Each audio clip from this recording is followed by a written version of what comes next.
El juego.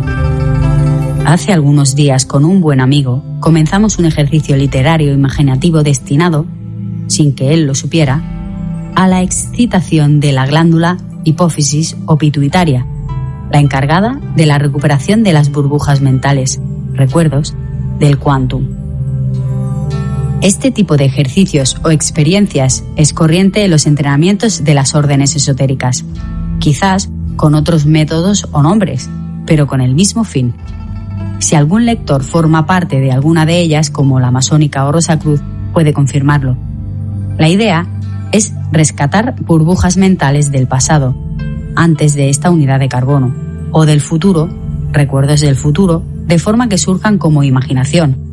Me pareció interesante no solo exponer el proceso del ejercicio, sino también interactuar y mostrar su desarrollo.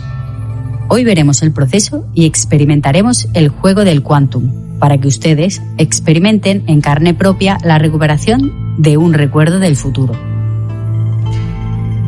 Comenzaremos primero aclarando algunos conceptos necesarios para tener claro qué es lo que vamos a hacer.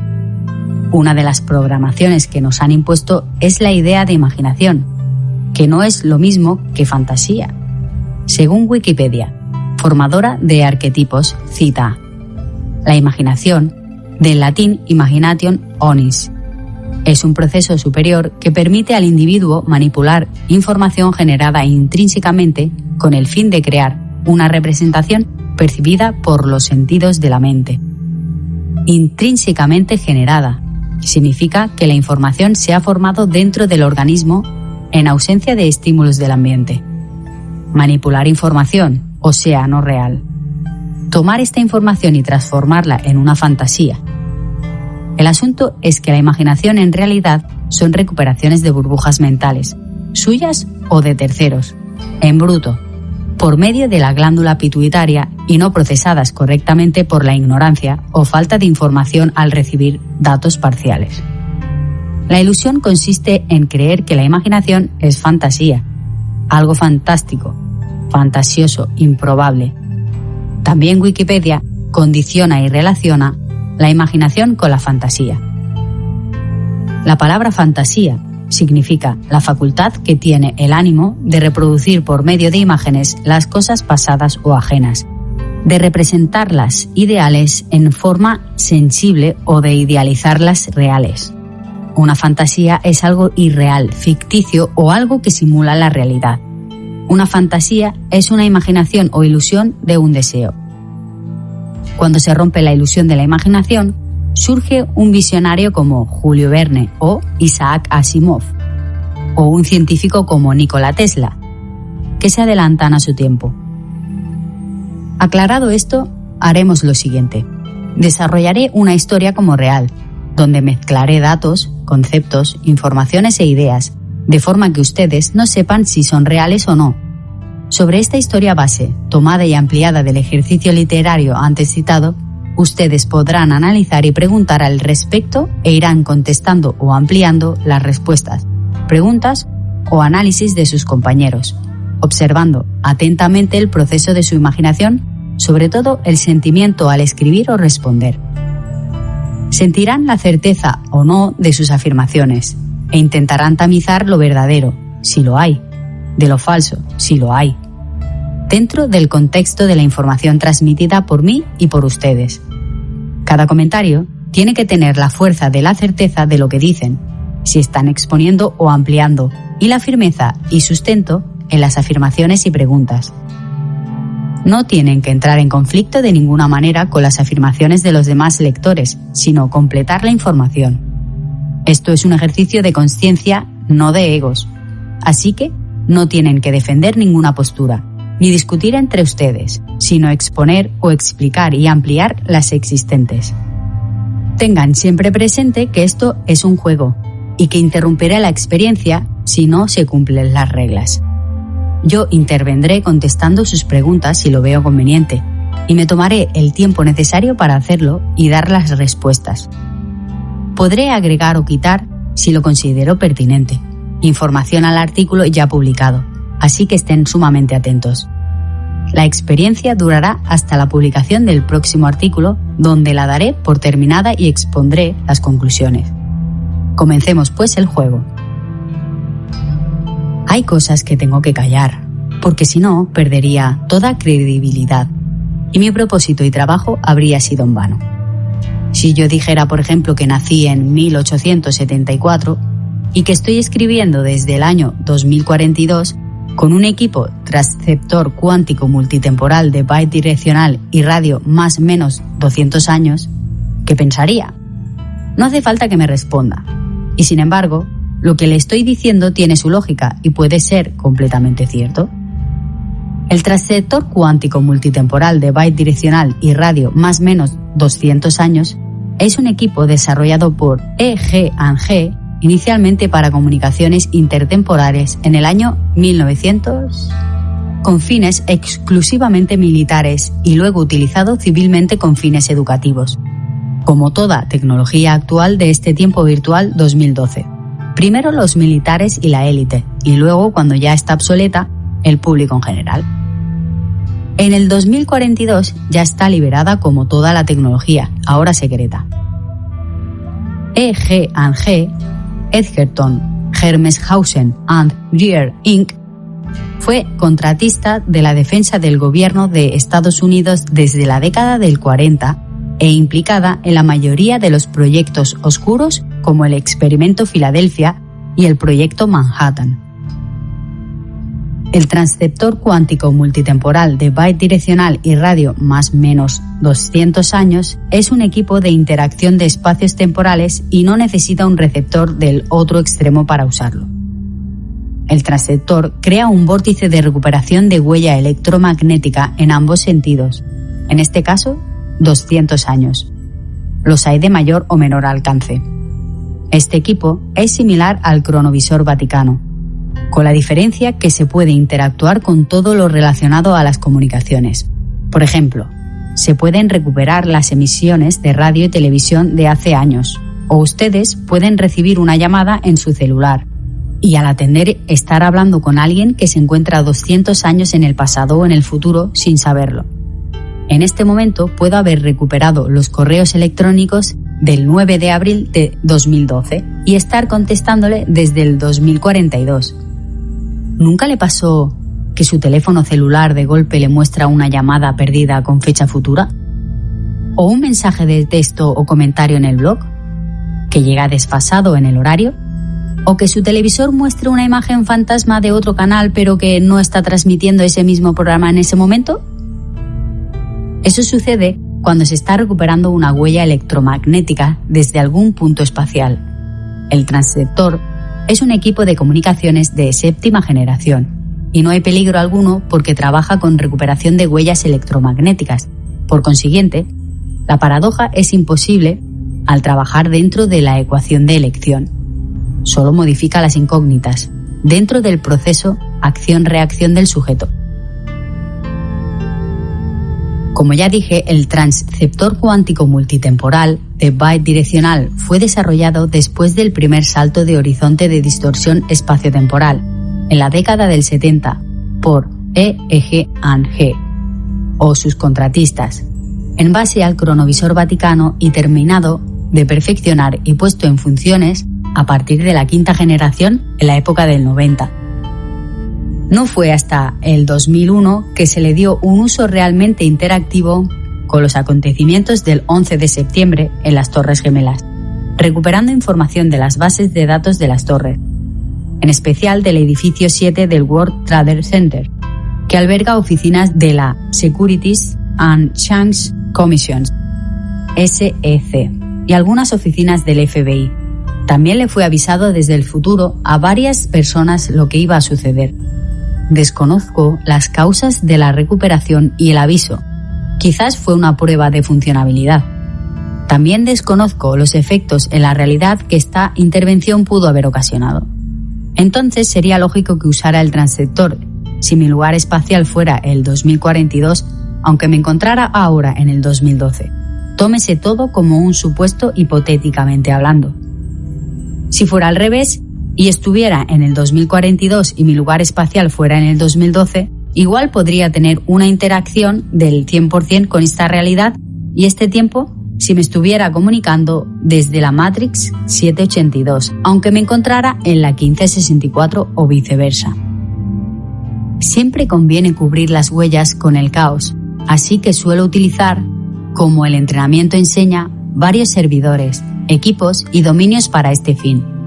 Por ejemplo, Blogger, WordPress, StopSecret.com, .ar, .es, .mx, Telecom, Telefónica, CanTV, etc. Igual que nacionalidades y lugares en distintas cuentas en la red. También nombres, direcciones, teléfonos, documentos y empresas de comunicaciones. Estas últimas son servidoras que el transceptor utiliza como puertas de entrada para la comunicación y que una vez que el transceptor se enlaza, se mapea y maneja como si estuviera en el mismo espacio de horizonte destino. La única forma de identificar la señal de forma correcta es por medio de otro transceptor en el horizonte destino, porque identifica la huella electromagnética del primero, decodificando el espacio de horizonte raíz, origen. Si no, siempre se obtendrá una localización ficticia correspondiente a la IP del enlace en ese momento. La interacción del 100% en esta realidad, si yo fuera un viajero del tiempo, puede tener varias interpretaciones y formas. Por ejemplo, como, digamos, un Highlander. Podría ser, se conocen algunos en la historia, pero no es lo común. Como un John Titor o un Joe Malone, quizás. Esto es más común. Como un avatar. Podría ir y volver, escribir aquí o escribir allá.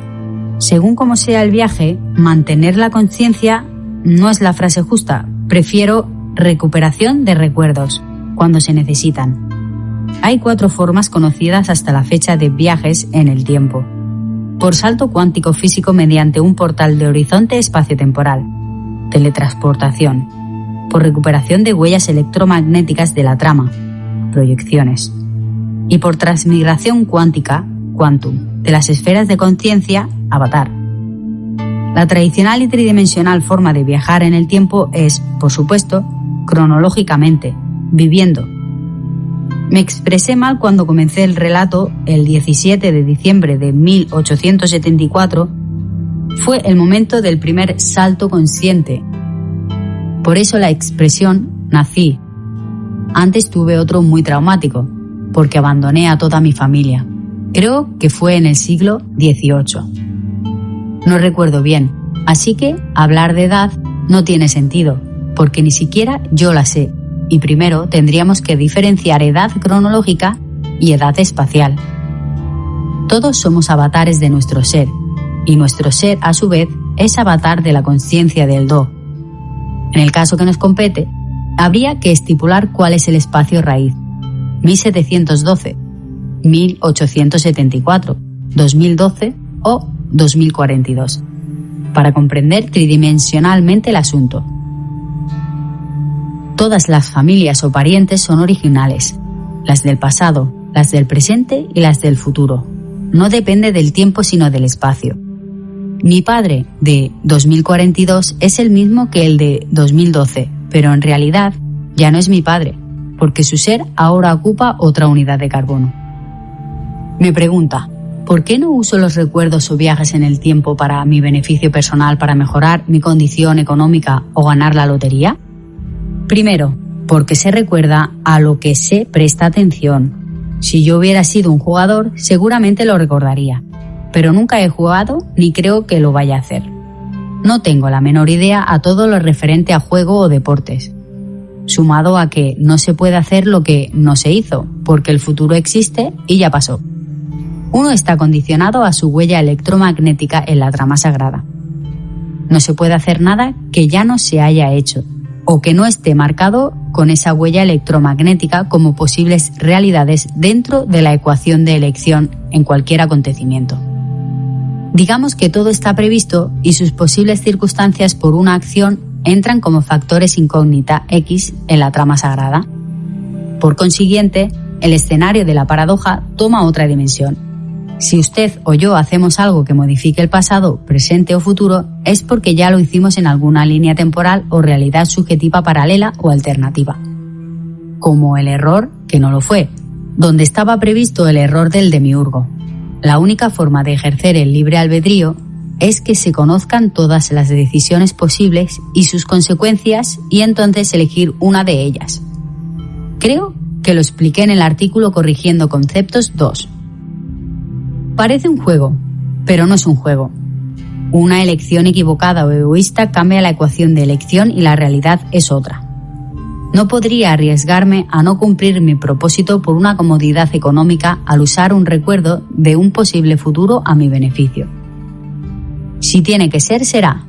Quizás mañana me escriba un editor y me proponga publicar un libro para que lleguen estos conocimientos a aquellos que no llegan. En ese caso sucedería porque tendría que suceder en esta realidad y mi decisión no cambiaría mi propósito, aunque cambie mi realidad. Cuando expliqué el acto de utilizar un recuerdo del futuro o un don de forma egoísta o para beneficio personal, cambia todo el propósito. Cualquiera que tenga un don o un propósito definido está en riesgo de perderlo todo si no lo utiliza adecuadamente. No se imagina el mal que puede hacer a su ser si se equivoca y lo usa egoístamente. Igualmente, la decisión es suya. Si no, no existiría la dualidad. O se es sombra o se es luz. Igualmente, la ecuación de elección está considerada. Si no, no se podría mantener el equilibrio de la singularidad. Nada está librado al azar. El caos organiza todo. No espero nada de nadie porque solo estoy haciendo lo que ya hice. Y ellos harán lo que ya hicieron y que tengan que hacer, porque todavía no tienen libre albedrío y solo funcionan por acción y reacción dentro del plan. Si la acción es la correcta, la reacción también lo será. Como dije, la única forma de ejercer el libre albedrío es que se conozcan todas las opciones y decisiones posibles y sus consecuencias, y entonces elegir una de todas. Con los viryas es diferente, porque ellos sí tienen libre albedrío y pueden decidir no participar y renunciar a su propósito si no se consideran aptos o les sobrepasa. Si yo le dijera hoy que su propósito en esta realidad es no tener propósito y dejar todo lo que adquirió interiormente en este tiempo, su evolución interna personal y convertirse en la persona más materialista, insensible, inescrupulosa, oportunista y odiada que existe, por ejemplo, un Hitler, porque de esa forma ayudaría a la liberación de X cantidad de seres, ¿qué haría? No es tan simple tomar una responsabilidad por más virya que se sea. La única forma de que lo haga es que lo diga su ser, su Cristo, su niño interior, y esté completamente convencido de que su propósito es no tener propósito, y aún así, no sé si lo haría. Usted tiene libre albedrío de rechazar el propósito en esta realidad si no está de acuerdo o le supera. Hasta Jesús podría haber rechazado su propósito, o Judas haber rechazado el suyo, el de entregar a su maestro. Cuando Jesús le pide a Judas que lo entregue, porque se lo pidió aunque usted no lo sepa, la primera reacción fue negarse, pero como Jesús estaba dispuesto a cumplir el propósito que su Cristo le dictaba, y si Judas se negaba, igual se lo pediría a otro de sus discípulos, Judas acepta el propósito que lo condenaría socialmente por los siglos de los siglos hasta que se conociera la verdad. Judas fue el mejor y más fiel de sus discípulos. Libre albedrío es eso, libre elección. Por eso la insistencia de la consciencia del ser, la conexión con el ser y todo lo que ello acarrea como la certeza absoluta, para poder cumplir su propósito. ¿Qué y quién soy? Un Illuminati, un equipo, un viajero del tiempo, un extraterrestre. Como conté en Soy un Illuminati, puede ser ángel o demonio, o las dos cosas a la vez. No porque sea o no un Illuminati, sino porque soy consciente de mi ser y de la ilusoria realidad que nos rodea. Esto es un juego, y nosotros somos las piezas. Pero si se es consciente, podemos transformarnos en el jugador y representar el papel que más nos convenga para ganar la partida. La mejor definición de lo que soy es un simulador desprogramador de unidades de carbono. Todos somos como el Titanic. Nos creemos indestructibles hasta que hacemos aguas y nos ahogamos en nuestra propia soberbia, como en el experimento. Por eso es bueno saber que siempre hay algo más arriba que nosotros que mueve los hilos de este juego. ¿Quién es el que recuerda ahora?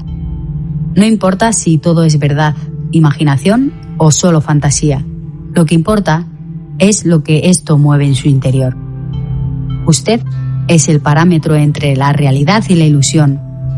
Nada es lo que parece, y la verdad siempre está detrás de lo aparente. No lo olvide. Por favor, no me crea. No crea nada de lo que digo. Compruébelo y créase solo a usted. Un abrazo.